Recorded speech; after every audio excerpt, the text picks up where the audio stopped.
আসসালামু আলাইকুম রহমতুল্লাহ। আমরা আজকে খুবই গুরুত্বপূর্ণ একটি বিষয় নিয়ে আপনাদের সামনে হাজির হয়েছি। স্পেশালি আমার ষষ্ঠ শ্রেণীর ছাত্র ছাত্রীরা, যারা আমার প্রিয় ছাত্রছাত্রী এখন এই ভিডিওটা দেখছো, বা অভিভাবক যারা দেখছেন, তোমাদের এবং আপনাদের সবার উদ্দেশ্যে অ্যাকচুয়ালি বলা, সেটা হচ্ছে 2023 সালের যে আমাদের গণিত নতুন বইটা রয়েছে, সেই বইয়ের অনেকগুলো বিষয় কিন্তু একটু কমপ্লেক্স আমার কাছে মনে হয়েছে। এটা এই ইঙ্গিতে বা এই শর্তে মনে হয়েছে যে একটা ষষ্ঠ শ্রেণীর বাচ্চার যে মেন্টালিটি, তার যে বোঝার ক্যাপাবিলিটি, ওই অর্থে যদি আমরা চিন্তা করি, তাহলে কিন্তু এই চ্যাপ্টারগুলো একটু অন্যরকমই মনে হয়। মানে তার জন্য আপাত দৃষ্টিতে মনে হতে পারে যে সে সেটা পারবে না, সেটাকে আসলে বুঝতে পারবে, নিতে পারবে কি না, এরকম এক ধরনের অপিনিয়ন আমি আমার এই শুভাকাঙ্ক্ষী যারা রয়েছে বা আমার কাছের স্টুডেন্টের অভিভাবক যারা রয়েছে তাদের কাছ থেকে পেয়ে থাকি। হয়তো বা আপনাদের ক্ষেত্রেও এরকমই, এর ব্যতিক্রমটা নয়। তবে আমি আপনাদেরকে এই সব অপিনিয়নের আড়ালে একটি বিষয়ে আশ্বস্ত করতে চাই, যে মূলত এই বইয়ের অধ্যায়গুলো, স্পেশালি গণিত বইয়ের কথা আমি বলছি, বাকিগুলো পরে অন্য একদিন আনা পাবে ইনশাল্লাহ। এই গণিত বইয়ের অধ্যায়গুলো যেভাবে ডিজাইন করা হয়েছে, যেভাবে সাজানো হয়েছে, একটা ষষ্ঠ শ্রেণীর স্টুডেন্টের পক্ষে বোঝা কষ্টকর হলেও তাকে যদি ওইভাবে বোঝানো যায়, ওইভাবে তাকে এই সার্ভিস দেওয়া যায় এবং সে যদি বুঝতে পারে, তাহলে এটা তার বর্তমান এবং ভবিষ্যৎ উভয়টার জন্য কিন্তু কল্যাণকর। এর কারণ হচ্ছে, এই অধ্যায়গুলো জানলে 7 বলেন, 8 বলেন বা 9, 10, ইভেন আরও বড় বড় চাকরির পরীক্ষায় যদি গণিতের কোনো ধরনের প্রশ্ন এসে থাকে, ওইগুলোতেও কিন্তু সে সাইন করতে পারবে, সে পারবে, সে কারেক্ট করতে পারবে। এর কারণ হচ্ছে অধ্যায়গুলো এভাবে ডিজাইন করা হয়েছে। এবং এই 2023 সালের গণিত বইয়ের যে আলাদা একটি মজিজা বা অলৌকিকতা, সেটা হচ্ছে এটাই যে সবগুলো অঙ্কই প্র্যাকটিক্যালি শেখানো হয়েছে। আগে হতো না, আগের বইগুলোতে আমরা কী দেখতাম, যে মোটামুটি একটা ট্রেডিশনাল ওয়েতে কিছু ম্যাথ থাকতো, এগুলো করে দিয়ে দিত এরকম। কিন্তু এইবারের যে বইটা তারা ডিজাইন করেছে, সেখানে এই ম্যাথ করার পাশাপাশি, আমি বলতে পারি ম্যাথ করার পূর্ব মুহূর্তে, ম্যাথ করার আগে যে এই বিষয়গুলো নিয়ে প্র্যাকটিক্যাল বিভিন্ন প্রবলেম তাদের সামনে ছুড়ে দেওয়া হয়েছে। সে এগুলো সলভ করবে এবং সলভ করতে করতেই সেই গণিতগুলো শিখে যাবে। এটা কিন্তু অবশ্যই একটা পজিটিভ সাইন, আপনারা যাই বলে। তো আমি আর কথা বাড়াবো না। আমি আজকে মূলত আপনাদের সামনে যে কারণে হাজির হয়েছি, বা ষষ্ঠ শ্রেণীর ছাত্রছাত্রী তোমরা যারা দেখছো, তোমাদের সামনে আমি যে কারণে হাজির হয়েছি, সেটা হচ্ছে এই মোটামুটি 2, 4, 6, 8, 10, 12টা চ্যাপ্টার যে আছে, এই 12টা অধ্যায়ের সামারি নিয়ে কথা বলবো, যেন তোমাদের একটু আশ্বস্ত করতে পারি এই বিষয়ে যে এটি আসলে ততটা কঠিন নয় যতটা তোমরা ভাবছো। হ্যাঁ, তো দেখো, কথা না বলে শুরু করা যাক। প্রথমে আছে সংখ্যার গল্প। খেয়াল করতে পারছো, সংখ্যার গল্প। তো এই সংখ্যার গল্প নিয়ে আমি মোটামুটি অল অ্যারাউন্ড 2 থেকে 3টা টিউটোরিয়াল আপলোড করব, and then it would be okay, I think. মানে আপনাদের জন্য বা তোমাদের জন্য এটা ক্লিয়ার হয়ে যাবে, এটা কোনো ব্যাপার না। এখানে কী বিষয়ে আলোচনা করা হয়েছে? এখানে আলোচনা করা হয়েছে সে আমাদের এই বিখ্যাত মনীষী, মানব মনীষী, বা বিখ্যাত এই সভ্যতা ও অসভ্য যুগের সভ্য মানুষগুলো, যারা আমাদের এই যে আজকের জগতে আনতে সাহায্য করেছে, আজকের ক্যালকুলেশন করতে ইজি করেছে। আমরা যেটাকে ডিজিটাল বাংলাদেশে বলি, হ্যাঁ, ডিজিটাল, এই ডিজিট শব্দটা মানে সংখ্যা, এই সংখ্যা নিয়ে মূলত আলোচনা করা হয়েছে। 1000 বছরের পুরনো ইতিহাস নিয়ে আলোচনা করা হয়েছে, কিভাবে আমরা আজকের এই সংখ্যায় উপনীত হলাম, কিভাবে আসলাম, এই বিষয়গুলো নিয়ে মূলত এইখানে আলাপ করা হয়েছে। তো আমরা এটা দেখব। এগুলো দেখার পরে আমরা খেয়াল করব বিভাজ্যতার কিছু নিয়ম আছে, বৃহত্তম সংখ্যা, ক্ষুদ্রতম সংখ্যা, আবার এই বৃহত্তম আর ক্ষুদ্রতম সংখ্যাও নিয়ে কিছু এদিক সেদিক কথাবার্তা আছে। এগুলো আমরা স্পেশালি যখন এই আলাদাভাবে অধ্যায় নিয়ে কথা বলব, তখন সেখানে লিপিবদ্ধ করব। গেল এই অধ্যায়। পরবর্তী অধ্যায়ে খেয়াল করো তো, দ্বিমাত্রিক বস্তুর গল্প। দেখে কঠিন মনে হলেও দ্বিমাত্রিক এতটুকু বোঝা যাচ্ছে যে দ্বি মানে তো 2, আর মাত্রিক মানে হচ্ছে মাত্রা। ও তার মানে 2 মাত্রা রয়েছে, 2টি মাত্রা রয়েছে, এরকম কোনো জিনিসের বা এরকম কোনো বস্তুর গল্প নিয়ে তারা এই অধ্যায়ে হয়তো বা হাজির হবে। হ্যাঁ, তোমরা ঠিকই ধরতে পেরেছ।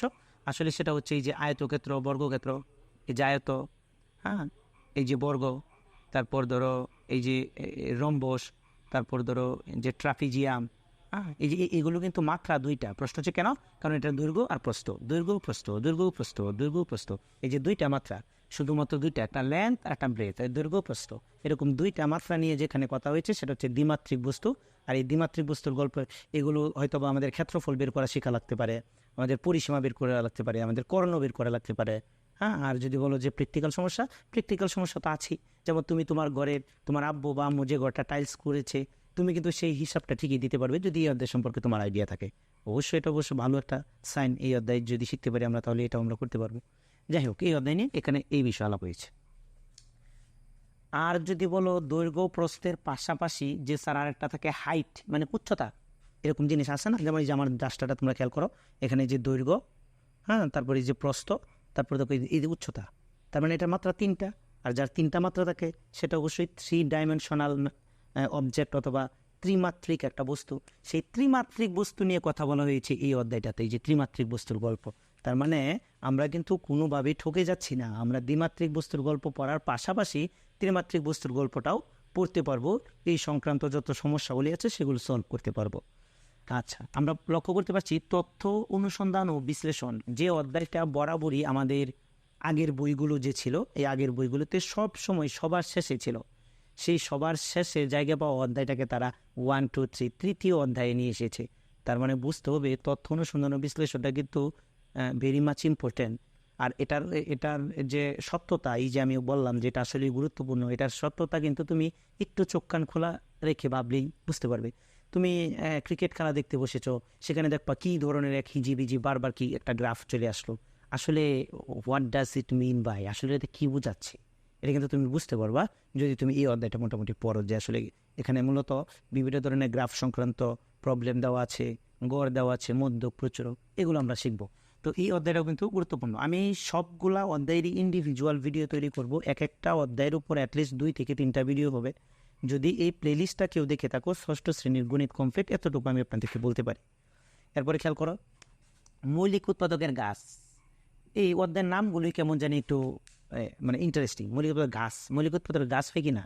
হয়।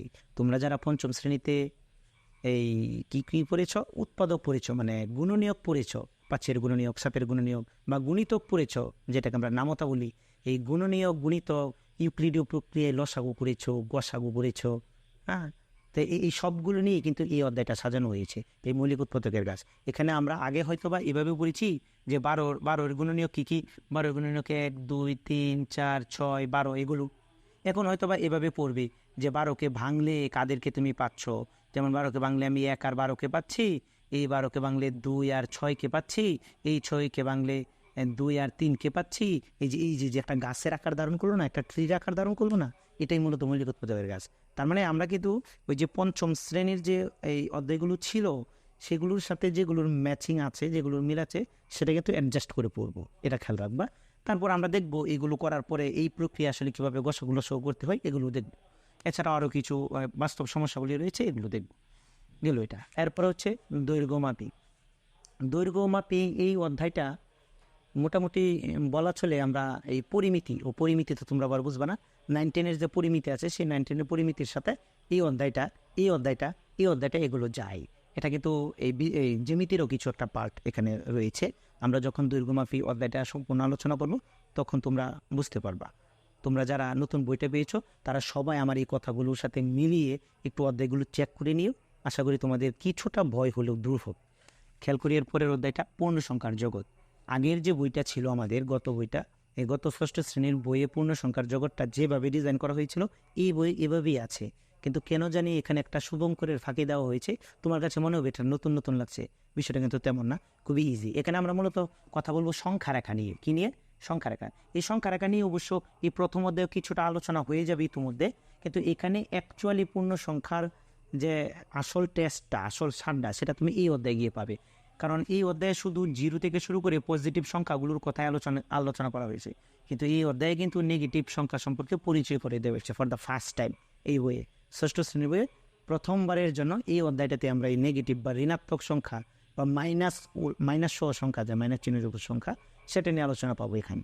সেখানে আমরা দেখব আসলে এই ঋণাত্মক সংখ্যার প্রয়োজনীয়তাটা কি, এটা না থাকলে কী হতো, এটাকে আমাদের আদৌ প্রয়োজন আছে, আর এটা যে প্রয়োজনগুলো আছে, যদি এই নিয়মটা না থাকতো তাহলে কী ধরনের প্রবলেম ফেস করতাম, এগুলো নিয়েও কিন্তু আলোচনা হবে। আমরা যে শুধু অঙ্কগুলো করবো বিষয়টা তা নয়, এটা কেন করব, না করলে কি হতো, আর এভাবে কেন করছি, তো ওইভাবে করলে কী হতো, এই সবগুলো প্রশ্নের উত্তর দিয়ে ক্লাসটা করার চেষ্টা করব।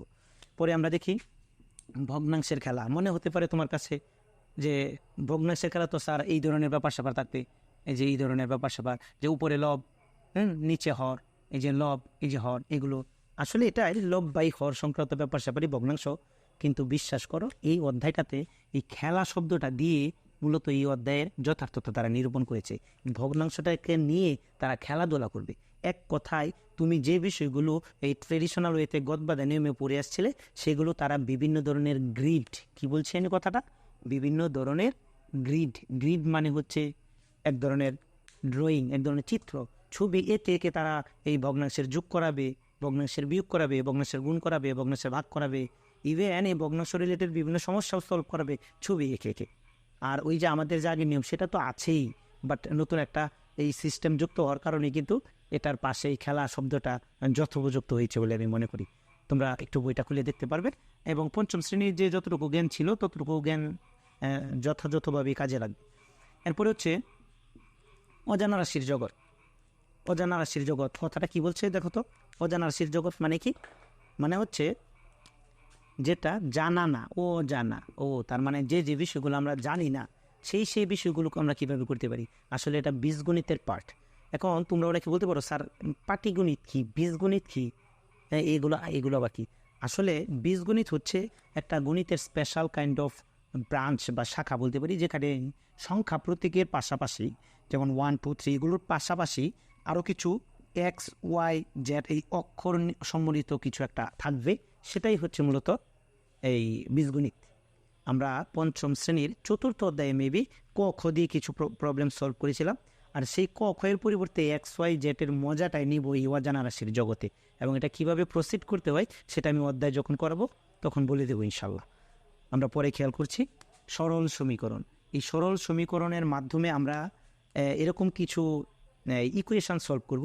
সমীকরণ কি তোমরা তো এখন বুঝবা না, যেমন হয়তো বা এখানে এই অক্ষর আর এই সংখ্যার সাথে কিছু থাকবে, সমান চিহ্নের অপর পাশে শুধু সংখ্যাও থাকতে পারে, আবার এখানে এই অক্ষরও থাকতে পারে, হ্যাঁ অক্ষর থাকতে পারে, এরকম থাকতে পারে। তো এই যে একটা ব্যাপার স্যাপার, এই যে একটা চিত্র, এটাই কিন্তু মূলত একটা সমীকরণের রূপ। আর এই সমীকরণ কীভাবে সলভ করতে হয়, সমীকরণ কেন তৈরি করতে হয়, সমীকরণ করলে কি সুবিধা, কি ধরনের প্রবলেম সলভ করা যায়, এবং এটাকে আসলে আমাদের জন্য এফেক্টিভ কিনা, সব কিছু ইনশাআল্লাহ সরল সমীকরণ অধ্যায়ে আলোচিত হবে। নেক্সট আমরা দেখতে পাচ্ছি ত্রিমাত্রিক গল্প, তো যে এটার সাথে আমি বলিয়ে দিলাম, এই যেটার সাথে রিলেট করে বলিয়ে দিলাম। এখন আমরা চলে যাব ঐকিক নিয়ম। ঐকিক নিয়ম আমাদের পঞ্চম শ্রেণীতে ছিল এবং এটা আমরা সবাই জানি। ছাত্রাবাসের ম্যাথ করেছ, তারপরে যে একজন শ্রমিক কতদিন কাজ করতে পারে, কতদিন লাগবে, এই ধরনের ম্যাথ করেছ। হ্যাঁ, তোমার ঘরে বা এই কী বলে করিমের ঘরে, উমুকের ঘরে, তুমুকের ঘরে এরকম কতটুকু চাল ছিল, কতদিন চলবে, এই ধরনের ম্যাথ করেছ। একটা পেন্সিলের দামে তোলে এতটা পেন্সিল দাম করতে, এই ধরনের ম্যাথ করেছ। আসলে মুদ্রা কথা এটাই যে ঐকিক নিয়ম হচ্ছে একটা স্পেশাল কাইন্ড অফ রুলস, যেখানে যে কোনো প্রশ্ন সলভ করার আগে একের মান বের করে নিতে হয়। কার মান বের করে নিতে হয়? একের মান বের করে নিতে হয়, একের। আর এটা নাম হচ্ছে ঐকিক নিয়ম, একের মান বের করে নিতে হয়। আরও যদি বিস্তারিত জানতে চাই তাহলে অধ্যায় নিয়ে আলোচনা করতে হবে, আমরা সামনে আসছি ইনশাল্লাহ। এখানে ঐকিক নিয়মের পাশাপাশি শতকরা পঞ্চম শ্রেণীতে ছিল। ওই যে পার্সেন্টেজ নামে আমরা একটা বিষয়ের সাথে পরিচিত, পার্সেন্টেজ নামে একটা বিষয়ের সাথে পরিচিত, সেটা শতকরা। অনুপাত তুমি কিন্তু এর আগে পাওনি, এটা কিন্তু আমাকে বলতেই হচ্ছে, কারণ ডিরেক্টলি তুমি অনুপাত আগে পাওনি, কিন্তু অনুপাতের অঙ্ক ঠিকই করে আসছো। এরকম অনেক প্রবলেম আছে যে সকল অঙ্কগুলো তুমি ঐকিক নিয়মের মাধ্যমে করতে পারবে, এগুলো ম্যাক্সিমাম অনুপাতের মাধ্যমে করতে পারবে। তো আমরা এটাই দেখবো যে আসলে এটার সাথে এটা রিলেশনটা কোথায়। দেখবো আমরা বাংলা বিসর্গ সাইনটা আছে না, এটাকে তারা অনুপাত বলছে। আমরা আমাদের লেখার সুবিধার্থে হয়তো ম্যাক্সিমাম টাইম এরকম দুইটা ডট দিয়ে চলে যাব, এটাই অনুপাত, ইংলিশে যাকে বলে ইস্টু অনুপাত। তো এই সংক্রান্ত সমস্যা আমরা দেখব, এবং ঐকিক নিয়ম থেকে কীভাবে ঐকিক নিয়মের কোনো একটা প্রবলেমকে কীভাবে অনুপাতে সমাধান করতে হয়, বা অনুপাতকে কীভাবে শতকরা বা শতকরা কীভাবে অনুপাতে কনভার্ট করতে হয়, এই বিষয়গুলো আমরা জানবো। লাস্ট অফ অল হচ্ছে সূত্রকুজি। এটা একটু বড়দের পড়া, এই সূত্রকুজি যে অধ্যায়টা, এটা একটু বড়দের পড়া। স্পেশালি এখন যারা বর্তমানে 9 10-এ আছো, এই 9 10-এর বিভিন্ন ধরনের প্রবলেম তোমরা হয়তো ধারা চ্যাপ্টারে দেখতে পেরেছো, অথবা যারা অষ্টম শ্রেণীতে আছো, অষ্টম শ্রেণীতে প্রথম চ্যাপ্টার প্যাটার্নে দেখতে পেরেছো। সেই প্যাটার্ন এবং ধারা এই সংক্রান্ত কিছু বিষয় কীভাবে আসলো, এইগুলো আমরা এখানে বুঝে যাব। আমরা খুঁজবো, আমরা বুঝবো, অধ্যায়গুলো শেষ করব। সাথে যদি আমার সাথে তোমরা থাকো, এই সবগুলো অধ্যায় আমি স্টেপ বাই স্টেপ সবগুলো আপলোড দেব তোমাদের সুবিধার্থে। তোমাদের পড়াশোনাটা যেন একটু ইজি হয়, একটু সহজ হয়, আমি আমার জায়গা থেকে যথাসাধ্য চেষ্টা করছি। তোমাদের যদি কাজ কি এটা আমি বলি, তাহলে আমাকে এতটুকুই বলতে হয়, চ্যানেলটাকে সাবস্ক্রাইব করার পাশাপাশি বন্ধুবান্ধব বা তোমার রিলেটিভস বা তোমার শুভাকাঙ্ক্ষী যারা আছে তাদের মাঝে ছড়িয়ে দেবে, এবং যে ক্লাসগুলো করবে সেই ক্লাসগুলো করার সময় হাতে অবশ্যই বই নিয়ে বসবে, কারণ আমি এরকম লাইভ এসে এই সবগুলো চ্যাপ্টার বোঝাবো না, যেহেতু বইটা নতুন। আমি যদি একটু দেখাই তোমরা, এই যে গণিত ষষ্ঠ শ্রেণী বইটা নতুন, এবং এই বইয়ের সবগুলো কথা দেখতে পাচ্ছ কি না, সবগুলো কথা কেন এরকম হলো, কেন এভাবে লিখলো, এই সবগুলো আমি বুঝিয়ে দেওয়ার চেষ্টা করব, ইচ অ্যান্ড এভরি লাইন, কোনো একটা কথা বাদ যাবে না। তাই আমরা এই খেয়াল রাখি যেন সঠিকভাবে ক্লাসগুলো করতে পারি, মনোযোগী হতে পারি, হ্যাঁ, বাবা মার মুখ উজ্জ্বল করতে পারি। সেই প্রত্যাশায় আমি আমার আজকের ক্লাসটি এখানেই শেষ করছি। আসসালামু আলাইকুম।